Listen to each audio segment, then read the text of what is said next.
મેળવતા ગરબાડા તાલુકાના ચાંદાવાડા ગામના ખેડૂત માનસિંહ ડામોર। અહીં આપણે વાત કરીએ દાહોદ જિલ્લાના ગરબાડા તાલુકામાં આવેલ ચાંદાવાડા ગામની। દાહોદ પોસ્ટ ઓફિસ ખાતે સેવા બજાવી વર્ષ 2014માં નિવૃત્ત થયેલા હાલ 70 વર્ષીય માનસિંહ ડામોર કે જેમણે છેલ્લા 5 વર્ષથી પ્રાકૃતિક ખેતી અપનાવી અને ખૂબ જ ટૂંકા ગાળામાં પ્રાકૃતિક ખેતી પદ્ધતિ વડે વાવેતર અને ઉત્પાદન કરી મબલખ કમાણી મેળવી છે। પ્રથમ તો તેઓએ ફૂલોની ખેતી શરૂ કરી હતી। તેઓ જણાવ્યું કે પ્રાકૃતિક ખેતી વિશે ઓનલાઈન જાણકારી મળી હતી, જેથી તેમને પણ થયું કે રાસાયણિક કરતાં જો આ ખેતી કરીએ તો તમામ પ્રકારે ફાયદો જ છે।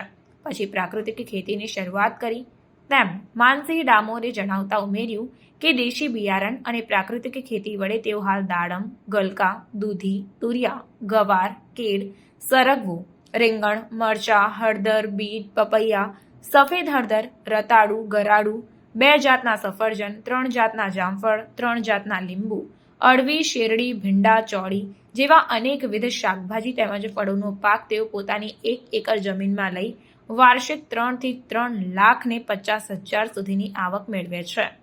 તેઓ પોતાના ખેતરમાં જીવામૃત, બીજામૃત, આચ્છાદન, વાપસા અને મિશ્ર ખેતી એમ પ્રાકૃતિક ખેતીના 5 પ્રકારનો ઉપયોગ કરે છે।